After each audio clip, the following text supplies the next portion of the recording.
യോഗത്തിൻ്റെ അധ്യക്ഷൻ നമ്മുടെ പ്രിയങ്കരനായ പ്രസിഡന്റ് ഗംഗൻ അഴീക്കോട് മാഷ്, ഈ സമ്മേളനം ഉദ്ഘാടനം ചെയ്ത ഡോക്ടർ തസ്ലീമ നസ്രീൻ, ഇവിടെ അവാർഡ് നമ്മൾക്ക് വേണ്ടി നൽകിയ ശ്രീമതി വി പി സുഹ്റ, വേദിയിലും സദസ്സിലുമുള്ള ബഹുമാനപ്പെട്ടവരെ, പ്രിയപ്പെട്ടവരെ, ദീർഘമായിട്ടുള്ളൊരു പ്രസംഗത്തിനുള്ള വേദിയല്ല. ഞാൻ ഒരു പ്രശസ്തി പത്രം നൽകിയെന്ന രീതിയിൽ നിങ്ങളുടെ ഒന്ന് രണ്ട് വാക്കുകൾ മാത്രം ഞാൻ പറയുകയാണ്. ഇവിടെ വളരെ ലളിതമായ ഭാഷയിലാണ് തസ്ലീമ നിങ്ങളോട് പറഞ്ഞത്. അതിനൊരു പരിഭാഷ വേണമെന്ന് തീരുമാനിച്ചിരുന്നു. പക്ഷേ ആ പരിഭാഷ പ്രസംഗത്തിൻ്റെ ഒഴുക്ക് തടസ്സപ്പെടുത്തുമെന്നുള്ളതുകൊണ്ടാണ് ഒഴിവാക്കിയത്. അത് അടുത്ത യുക്തിരേഖയിൽ ഇതിൻ്റെ ഒരു പരിഭാഷ പ്രസിദ്ധീകരിക്കുന്നതാണെന്ന് കൂടി അറിയിക്കുകയാണ്.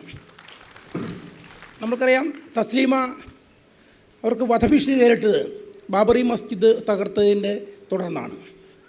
ലജ്ജ എന്ന് പറയുന്ന നോവല് ബാബറി മസ്ജിദ് തകർത്തിട്ട് തുടർന്ന് വന്ന 2 ആഴ്ചകളിൽ ധാക്ക തെരുവിൽ നടന്ന അതിഭീകരമായിട്ടുള്ള അവിടുത്തെ ന്യൂനപക്ഷ ഹിന്ദുക്കളെ കൊല ചെയ്യുകയും അവിടുത്തെ കുട്ടികളെ ബലാത്സംഗം ചെയ്യുകയും ചെയ്ത കാര്യത്തെക്കുറിച്ച് തസ്ലീമയുടെ പുസ്തകമാണത്.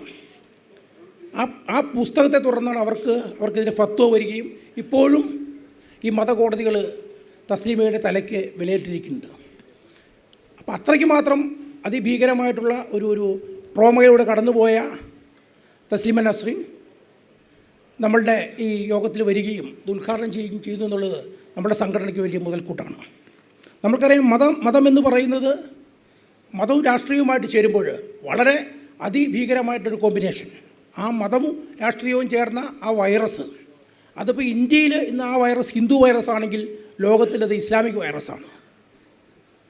ആ വൈറസ് നമുക്ക് ദേശീയമായിട്ട് ഒരു ഹിന്ദുത്വ, ഇന്ത്യയുടെ ഒരു ജനാധിപത്യത്തിന് ഭീഷണിയാണെങ്കിൽ, ഇസ്ലാം എന്ന് പറയുന്ന പൊളിറ്റിക്കൽ ഇസ്ലാം ലോക സമാധാനത്തിനും ലോകത്തിൻ്റെ നിലനിൽപ്പിന് തന്നെ ഭീഷണിയാണ്. അപ്പോൾ അത് ആ രീതിക്ക് തന്നെ തിരിച്ചറിയുകയും മതവും രാഷ്ട്രീയവും കൂടിക്കലർന്നാൽ ഉണ്ടാകാവുന്ന ആ സമ്മിശ്രമായിട്ടുള്ള രാഷ്ട്രീയ ഉൽപ്പന്നം അത് ലോകത്തെ നശിപ്പിക്കുമെന്നുള്ള കാര്യത്തിൽ നമ്മൾക്ക് സംശയമില്ല. അതുകൊണ്ട് തന്നെയാണ് നമ്മൾ ഒരു പാർലമെൻറ്റ് മാർച്ച് നടത്തിക്കൊണ്ട് മതമുക്ത രാഷ്ട്രീയ ബില്ല്, മതമുക്ത രാഷ്ട്രീയ നിയമം നടപ്പാക്കണമെന്ന് നമ്മൾ ഗവൺമെൻറ്റിനോട് ആവശ്യപ്പെട്ടത്. നമ്മുടെ മുൻ പ്രസിഡൻറ്റ് ആരാധനായ കലാധരൻ മാഷാണ് അന്ന് ആ ജാഥയ്ക്ക്, ആ പാർലമെൻറ്റ് മാർച്ച് നേതൃത്വം നൽകിയത്. അന്ന് ഫിറയുടെ ജനറൽ സെക്രട്ടറി ആയിട്ടുള്ള പ്രൊഫസർ നരേന്ദ്രൻ നായിക്ക് അതിന് നേതൃത്വം നൽകുകയുണ്ടായി. അദ്ദേഹവും വേദിയിലുണ്ട്.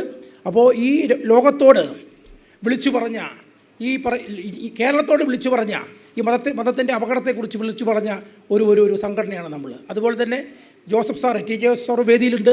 അദ്ദേഹത്തിൻ്റെ കൈ വെട്ടുന്നതിന് 10 വർഷം മുന്നേ 2011 അദ്ദേഹത്തിന് വലത് കൈയും ഇടത് കാലും നഷ്ടപ്പെടുന്നത്. ഇതിന് 10 വർഷം മുമ്പ് 2010 നമ്മളുടെ പ്രിയപ്പെട്ട പവനൻ സാറ് ഈ സംഘടനയുടെ അധ്യക്ഷപദം ഒഴിഞ്ഞുകൊണ്ട് 10 വർഷം മുമ്പേ അദ്ദേഹം കോഴിക്കോട് ടൗൺ ഹാളിൽ പ്രസംഗിക്കുകയുണ്ടായി. കേരളത്തിൽ മതവും രാഷ്ട്രീയവും ഇടകലർന്ന വലിയ ഒരു അപകടം വന്നുകൊണ്ടിരിക്കുന്നു. മതവിമർശനത്തിൻ്റെ പേരിൽ കേരളത്തിൽ ആളുകളുടെ ജീവൻ നഷ്ടപ്പെടുന്ന ഒരു കാലം അതിതാമസമില്ലാതെ വരുമെന്ന് 2010 അദ്ദേഹം വിടവാങ്ങൽ പ്രസംഗത്തിൽ അദ്ദേഹം പ്രസംഗിക്കുകയും അത് നമ്മൾ 2010 ഡിസംബർ മാസത്തെ യുക്തിരേഖയിൽ പ്രസിദ്ധീകരിക്കുകയും ചെയ്തു. അപ്പോൾ അത്രയ്ക്ക് മാത്രം അത്. പക്ഷെ അന്ന് അദ്ദേഹത്തെ ഒരുപാട് ആളുകൾ ആക്ഷേപിക്കുകയുണ്ടായി. പക്ഷേ അത് യാഥാർത്ഥ്യമാണെന്ന് കേവലം 10 വർഷം കൊണ്ട് ജോസഫ് സാറിൻ്റെ അനുഭവം തെളിയിച്ചു. അപ്പം ഞാൻ ദീർഘമായിട്ട് സംസാരിക്കുന്നില്ല. നമ്മൾക്കറിയാം, യുക്തിവാദികൾ എന്ന് പറഞ്ഞാൽ കേവല നിരീശ്വരവാദികളല്ല. നമ്മളുടെ പ്രധാനപ്പെട്ട ലക്ഷ്യമെന്ന് പറയുന്നത് സമാധാനപരമായിട്ടുള്ള ഒരു ജീവിതമാണ്, ജനാധിപത്യപരമായിട്ടുള്ളൊരു സമൂഹമാണ്, ഒരു സെക്കുലർ രാജ്യമാണ്. ഇതിന് തടസ്സം നിൽക്കുന്നത് നമ്മളുടെ ഭരണഘടനയ്ക്കും സമാധാനത്തിനും ജനാധിപത്യത്തിനും സെക്കുലറിസം തടസ്സം എന്ന് പറയുന്നത് മതരാഷ്ട്രീയമാണ്. മതരാഷ്ട്രീയത്തെ ആശയപരമായിട്ട് മതത്തെ എതിർക്കാതെ മതരാഷ്ട്രീയത്തെ എതിർക്കാൻ കഴിയില്ല. അപ്പോൾ സ്വാഭാവികമായിട്ട് മതം എന്ന് പറയുന്നത് വ്യക്തികളുടെ പരമാവധി അവൻ്റെ കുടുംബത്തിൻ്റെ മാത്രം ഒരു വിഷയമായിരിക്കണം.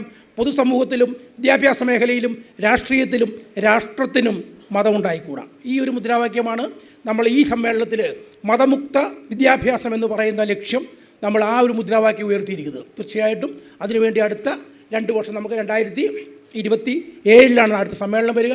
അതുവരേക്കുള്ള ആ ഒരു രണ്ട് വർഷത്തിൽ ഈ ഒരു മുദ്രാവാക്യം ഏറ്റെടുത്തുകൊണ്ട് നമ്മളെല്ലാവരും പ്രവർത്തിക്കുമെന്ന് പ്രതിജ്ഞ ചെയ്തുകൊണ്ട് നമുക്ക് ഈ സമ്മേളനം മുന്നോട്ട് കൊണ്ടുപോകാം. എല്ലാവർക്കും എൻ്റെ ആശംസകൾ.